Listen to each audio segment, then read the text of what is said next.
ಎಲ್ಲರಿಗೂ ನಮಸ್ಕಾರ. Study studios YouTube ಚಾನಲ್ಗೆ ಮತ್ತೆ ಸ್ವಾಗತ.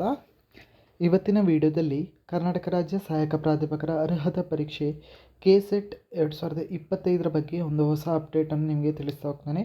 ವಿಡಿಯೋವನ್ನು ಸ್ಕಿಪ್ ಮಾಡದೆ ಪೂರ್ತಿಯಾಗಿ ನೋಡಿ. ಈ ವಿಡಿಯೋದಲ್ಲಿ KCET ಮತ್ತೊಂದು ಅವಕಾಶ, ಆ ಅವಕಾಶ ಏನು ಅಂತ ನಿಮಗೆ ಹೇಳ್ತಾ ಹೋಗ್ತಾನೆ. ಹಾಗೆಯೇ ಯಾರೆಲ್ಲ ಅನರ್ಹರಿದ್ದೀರಾ ಅಂದರೆ 2024 2023ರಲ್ಲಿ ಎಕ್ಸಾಮ್ ಬರೆದು ಯಾರು ಅರ್ಹತೆ ಪಡೆದಿಲ್ವೋ, ಯಾರು ಫೇಲ್ ಆಗಿದ್ದೀರೋ ಅವರಿಗೆ ಮತ್ತೊಂದು ಅವಕಾಶವನ್ನು ಇಲ್ಲಿ ನೀಡಲಾಗ್ತಿದೆ. ಆ ಅರ್ಹತೆ ಏನು ಅನ್ನೋದನ್ನು ಅಥವಾ ಆ ಅವಕಾಶ ಏನು ಅನ್ನೋದನ್ನು ಇಲ್ಲಿ ನಿಮಗೆ ತಿಳಿಸ್ತಾನೆ. ನಿಮಗೂ ಇಲ್ಲಿ ಅರ್ಹತೆಯನ್ನು ಪಡಿಬೋದು ಅಂತ ಹೇಳ್ತಾ ಬನ್ನಿ ಇವತ್ತಿನ ವಿಡಿಯೋವನ್ನು ಶುರು ಮಾಡೋಣ. ಸೊ ಇದುವರೆಗೆ ಯಾರು ನಮ್ಮ ಚಾನಲ್ನ ಸಬ್ಸ್ಕ್ರೈಬ್ ಮಾಡ್ಕೊಳ್ಳಿಲ್ಲ, ದಯವಿಟ್ಟು ನಮ್ಮ ಚಾನಲ್ಗೆ ಸಬ್ಸ್ಕ್ರೈಬ್ ಆಗಿ. KCETನ ಎಲ್ಲ ಅಪ್ಡೇಟ್ ಮಾಹಿತಿ ನಿಮಗೆ ಕೊಡ್ತೇವೆ ಅಂತ ಹೇಳ್ತಾ ಬನ್ನಿ ಇವತ್ತಿನ ವಿಡಿಯೋವನ್ನು ಶುರು ಮಾಡೋಣ. ಕರ್ನಾಟಕ ರಾಜ್ಯ ಸಹಾಯಕ ಪ್ರಾಧ್ಯಾಪಕರ ಅರ್ಹತಾ ಪರೀಕ್ಷೆ KCET ಅನ್ನು KEA ಕರ್ನಾಟಕ ಪರೀಕ್ಷಾ ಪ್ರಾಧಿಕಾರದವರು 2023ರಿಂದ ನಡೆಸ್ತಾ ಬರ್ತಿದ್ದಾರೆ. ಪ್ರತಿ ವರ್ಷ ಒಂದು ಸಲ ಎಕ್ಸಾಮನ್ನು ನಡೆಸ್ತಾರೆ. 2023ರಲ್ಲಿ ಮೊದಲ ಬಾರಿಗೆ ನಡೆಸಿದರು, 2024 ಎರಡನೇ ಬಾರಿ ನಡೆಸಿದ್ದಾರೆ. ಸೊ ಅದರ ರಿಸಲ್ಟನ್ನು ಬಿಟ್ಟಿದ್ದಾರೆ. ಸೊ ಇನ್ನು ಡಾಕ್ಯುಮೆಂಟ್ ವೆರಿಫಿಕೇಷನ್ ಒಂದು ಬಾಕಿ ಇದೆ. ಸೊ ಡಾಕ್ಯುಮೆಂಟ್ ವೆರಿಫಿಕೇಷನ್ ಮಾಡಿ 2024ರ ಅರ್ಹರಿಗೆ ಇಲ್ಲಿ ಸರ್ಟಿಫಿಕೇಟನ್ನು ಇಶ್ಯೂ ಮಾಡಲಾಗುತ್ತೆ. ಸೊ ಅಲ್ಲಿಗೆ 2024ರ KCETನ ಪ್ರೋಸೆಸ್ ಮುಗ್ದಿರುತ್ತೆ. ಸೊ ಇವಾಗ ಒಂದು ಹೊಸ ಅವಕಾಶವನ್ನು KEಯಿಂದ ಪ್ರಕಟ ಮಾಡಲಾಗಿದೆ. ಸೊ KEಯಿಂದ ಈ ಅವಕಾಶ ಏನು, ಸೊ ಇಲ್ಲಿ ಫೇಲ್ ಆದವರಿಗೆ ಅವಕಾಶ ಕೊಡ್ತೀವಿ ಅಂತ ಹೇಳ್ತಿದ್ದಾರೆ. ಸೊ ಆ ಅವಕಾಶ ಏನು ಅನ್ನೋದನ್ನು ಇಲ್ಲಿ ನಿಮಗೆ ತಿಳಿಸ್ತಾ ಹೋಗ್ತೇನೆ. ಸೊ ಆ ಅವಕಾಶ ಏನು ಅಂತ ಹೇಳಿದರೆ KCET 2025. ಸೊ ಇದು ಆದಷ್ಟು ಬೇಗ ನಡೆಯಲಿಕ್ಕಿದೆ.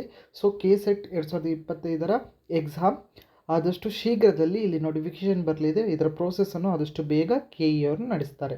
ಸೊ ಅದರ ಬಗ್ಗೆ ಒಂದು ಡೀಟೇಲ್ ಮಾಹಿತಿ ಬಂದಿದೆ. ಸೊ ಒಂದು ತಾತ್ಕಾಲಿಕ ದಿನಾಂಕವನ್ನು ಪ್ರಕಟ ಮಾಡಿದ್ದಾರೆ. ಸೊ ಅದು ಏನಂತ ಇಲ್ಲಿ ನೋಡ್ತಾ ಹೋಗಿ. KCET 2025ರ ನೋಟಿಫಿಕೇಷನ್ ರಿಲೀಸ್ ಮಾಡುವ ದಿನಾಂಕ ಫೆಬ್ರವರಿ 25. ಸೊ ಫೆಬ್ರವರಿ 25ಕ್ಕೆ ನಮಗೆ 2025ರ ನೋಟಿಫಿಕೇಷನ್ ಬರುತ್ತೆ. ಯಾರೆಲ್ಲ ಅನರ್ಹರಿದ್ದೀರಾ, ಯಾರೆಲ್ಲ ಫೇಲ್ ಆಗಿದ್ದೀರಾ ಅವರು ಇಲ್ಲಿ ಅಪ್ಲೈ ಮಾಡ್ಬೋದು, ವಾಪಸ್ ಎಕ್ಸಾಮನ್ನು ತೊಗೋಬೋದು. ಹಾಗೆಯೇ KCET 2025ರ application form submission date. So application date 2025 February 25ರಿಂದ ಸ್ಟಾರ್ಟ್ ಆಗುತ್ತೆ. ಸೊ ಹಾಗೆಯೇ ಕ್ಲೋಸಿಂಗ್ ಡೇಟ್ ಕೊಟ್ಟಿದ್ದಾರೆ ಮಾರ್ಚ್ 2025. ಸೊ ಮಾರ್ಚಲ್ಲಿ ನಿಮಗೆ ಏನು ಮಾಡ್ತಾರೆ ಅಂತ ಹೇಳಿದರೆ ಅಪ್ಲಿಕೇಶನ್ ತಗೋತಾರೆ. Last date for submission of hard copy of form ಅದೆಲ್ಲ ಅನೌನ್ಸ್ ಆಗುತ್ತೆ. ಫ್ಯೂಚರ್ ಡೇಟ್ಸಲ್ಲಿ ಅನೌನ್ಸ್ ಆಗ್ತಾ ಹೋಗುತ್ತೆ. ಎಕ್ಸಾಮ್ ಯಾವಾಗ ಇರುತ್ತೆ ಅಂತ ಹೇಳಿದರೆ 12 ಏಪ್ರಿಲ್ 2025 ಅಂತ ಒಂದು ತಾತ್ಕಾಲಿಕ ದಿನಾಂಕವನ್ನು ಇಲ್ಲಿ ಕೊಟ್ಟಿದ್ದಾರೆ. ಅಂದರೆ ಏಪ್ರಿಲ್ 12ಗೆ ಎಕ್ಸಾಮ್ ಮಾಡ್ತಾರೆ. ಸೊ ಏಪ್ರಿಲ್ 12ವರೆಗೆ ನಮಗೆ ಬೇಕಾದಷ್ಟು ಅವಕಾಶ ಇದೆ. ಸೊ ನಾವು ಬೇಕಾದಷ್ಟು ಪ್ರಿಪರೇಷನ್ ಮಾಡ್ಕೋಬೋದು. ಸೊ ಎಕ್ಸಾಮ್ಗೆ ಇಲ್ಲಿ ಕರೆಕ್ಟಾಗಿ ಪ್ರಿಪ್ರೇಷನ್ ಮಾಡ್ಬೋದು. ಹಿಂದಿನ ವರ್ಷದ ಕ್ವಶನ್ ಪೇಪರ್ಗಳನ್ನೆಲ್ಲ ಇಟ್ಕೊಂಡು ನಾವು ಎಷ್ಟು ನಮಗೆ ಟೈಮ್ ಇದೆ.